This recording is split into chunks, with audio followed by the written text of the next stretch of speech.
नमस्कार प्रशिक्षु, आप सभी का बहुत बहुत स्वागत है आपके अपने करंट हेवन के यूट्यूब चैनल पर। देखिए, आप लोग अपने भाषाओं पर, अपने बात पर, अपने ज़ुबान पे लगाम दीजिए, यही बेटर होगा। क्योंकि चाहे जो फैसला आएगी, चाहे जो भी फैसला होगा सुप्रीम कोर्ट द्वारा निर्णायक होगा और उसी पे अमल किया जाएगा, है ना। और अगर हम लोग इस तरह से आपस में बदतमीजी कर रहे हैं कमेंट बॉक्स में, दूसरे कमेंट बॉक्स में, दूसरे के वीडियो के नीचे, है ना, एक अपशब्द जो यूज कर रहे हैं, हमारे संस्कृत को नहीं बताता है, ना ही हमें शिक्षक होने का एक तरह से शिक्षक होने का एक तरह से फील दिलाता है। इस चीज़ को थोड़ा सा ध्यान से समझेंगे। और प्लीज़, क्या ही मिल जाता है इन सारी चीज़ों से। अगर आप बीएड धारी हैं, कोई और है बीटीसी धारी है, हम बीटीसी हैं, सामने वाला बीएड है, तो मतलब उसके कहने से उसको उस पर कोई असर थोड़े पड़ेगा जो निर्णायक फैसला आएगा। अगर मैं कह दूं बीएड वाला शामिल हो रहा है तो निर्णायक फैसले पे कोई असर नहीं पड़ने वाला है। अगर बीटीसी वाला कहे कि बीएड वाला शामिल नहीं होना चाहिए, बीएड वाला कहे मैं शामिल होऊंगा, तो इस पर कोई निर्णय वाले फैसले पर कोई कुछ फ़र्क पड़ेगा? आप कुछ सोचो थोड़ा सा। तो थोड़े से संयम बरतिए और धैर्य रखिए, है ना, जो कि बहुत ज़रूरी है इन चीज़ों पर। खास करके यहाँ पे आपकी संस्कृति भी देखी जाती है। आप अच्छे माँ बाप के बेटे हैं, संस्कृति आपको अच्छी मिली है, संस्कार मिले हुए हैं, तो उस चीज़ को आप न खोएं, ठीक है ना। और जो कह रहा है उसको सुन सकते हैं आप, देख सकते हैं आप, आपको डायरेक्टली तो नहीं कहा जा रहा है ना चीज़ें। तो प्लीज़ उस पर संयम बरतिए, धैर्यवान बनिए प्लीज़। आपसे यह बहुत ज़रूरी है और यह चीज़ें आपके अंदर होनी चाहिए प्रशिक्षु, है ना।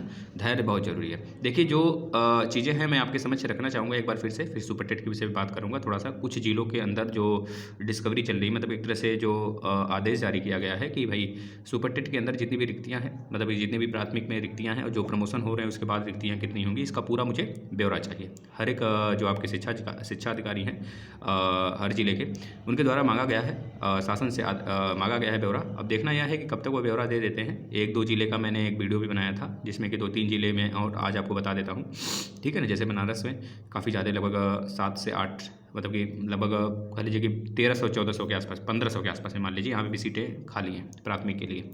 अगर मैं मिर्ज़ापुर की बात करूँ तो वहाँ पे भी सीटें काफ़ी हद तक खाली हैं, करीब 800-900 के प्लस में, 800 प्लस सीटें वहाँ भी खाली हैं। तो इस तरह से अगर देखें जाए तो हमने अपने आसपास के जिलों को देखा, जौनपुर का देखा, तो जौनपुर में भी लगभग काफ़ी ज़्यादा सीटें खाली हैं। इस तरह से ब्यौरा बनाया जाए तो करीब यह पूरा ब्यौरा 75,000 के ऊपर जा रहा है ना, अनेक जिलों को मिला के। तो जाहिर सी बात है, शिक्षक भर्ती आनी तय है। यह चाहे जितना कह लें मैं कराया हूँ, भर्ती कराया हूँ, जो भी कराया हूँ, आपको 2024 का इंतज़ार करना है। और रही बात NCTE, ये एक अथेंटिक बॉडी है, मतलब कि एक तरह से अथॉरिटी है। इसको हक है कि किसको अंदर करना है, किसको बाहर करना है, चाहे जो चीज़ हो। देखिए, जो सुप्रीम कोर्ट फैसला सुना रही है या फिर जो भी चीज़ें वो बोल रही है ना, वो इस बात का, जो JBT है, जो वहाँ पर आपको पता है कि सिब्बल साहब ने बोला, जो भी जिस प्रकार से भी फैसला रखा अपना, उचित था, अनुचित था। इधर बीएड के पक्ष से जो भी बातें कही गई, अनुचित, उचित, ये सब तो बात की बात है। सुप्रीम कोर्ट के जज उन्होंने सुना भी और उसको अमल भी किया, जो भी चीज़ें थी। उसके बाद जो भी ब्यौरा लास्ट में, अभी यह लगातार चलेगा फैसला, जब तक यह फाइनल नहीं हो जाएगा डिसीजन, तब तक ये चलता रहेगा जब तक, अब क्योंकि अभी सुप्रीम कोर्ट भी ठान रखी है इसमें फैसला हो ही जाए। तो उनका साफ साफ कहना यह था, सबसे बड़ी गलती NCT की यह थी कि उन्होंने जो भी कानून बनाया उसका कोई लिखित, कोई ऑथेंटिक या फिर कोई ऐसा आयोग नहीं बना के किया। उनका कहना मैं कर सकता हूँ, मुझे हक है, जैसे कि मैं कहूँ एक आयोग बनाया गया, वैसे UPSC है, UPSC भी तो एक आयोग है। अब UPSC जो भी करेगी वह राज्य सरकार से पूछ कर थोड़े करेगी, कोई आयोग बनाया क्यों गया, समझ रहे हैं ना। तो इस तरह से यह भी कह रही है, इनका भी कहना यही है कि भाई देखिए, राज्य सरकार पक्ष में हो चाहे विपक्ष में हो नहीं पता, और आपको पता भी होना चाहिए कि राजस्थान अलग है और उत्तर प्रदेश अलग है। दोनों राज्य अलग हैं, दोनों के विचार अलग हैं, दोनों के लोग अलग हैं, दोनों में रहन सहन अलग है, हर चीज़ अलग है, ठीक है ना। हमारी बातों को समझने का प्रयास करेंगे आप सभी। अगर नहीं कर रहे हैं तो भी कोई दिक्कत नहीं है मुझे, ठीक है। सामने फैसला जो भी आएगा वो आपके सामने सच्चाई तो आएगी ही आएगी, कल नहीं तो आज, आज नहीं तो कल, परसों नरसों, चाहे जब आए, समझ रहे हैं ना। तो देखिए, जो भी चीज़ें हैं, सुप्रीम कोर्ट का कहना साफ साफ यही है कि भाई जो आपने बनाया हुआ है, एक जो भी इस कमेटी बनाया है उसका मुझे ब्यौरा दे दो बस। अगर आपने बनाया है, जो लॉ बनाए हो, NCT द्वारा पूछा, बोला भी गया मैं लॉ बनाया हूँ, अगर बना है तो वो हमारे सामने प्रकट होनी चाहिए। बाद में मुकर गए, बाद में सुप्रीम कोर्ट सोचने भी लगी इस चीज़ को।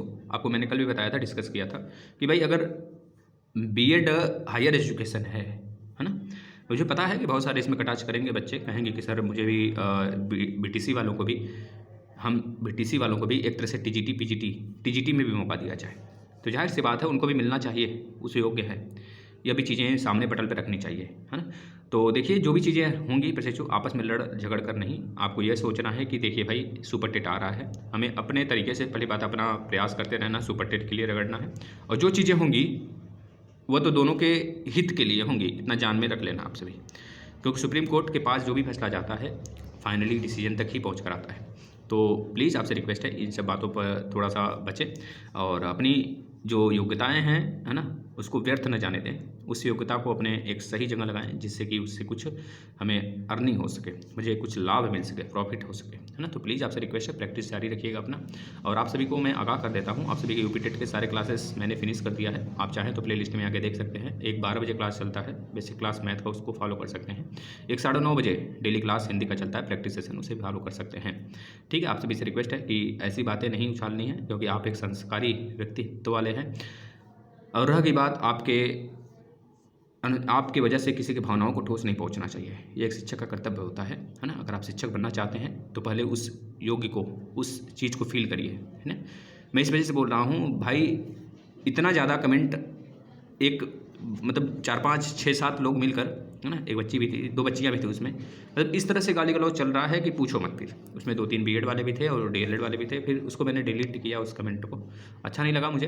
कमेंट पे कमेंट आए जा रहे थे, मैंने शाम को देखा जब, तो भाई अच्छा नहीं है इस तरह की बातें, है ना। प्लीज़ आपसे रिक्वेस्ट है महोदया, धन्यवाद।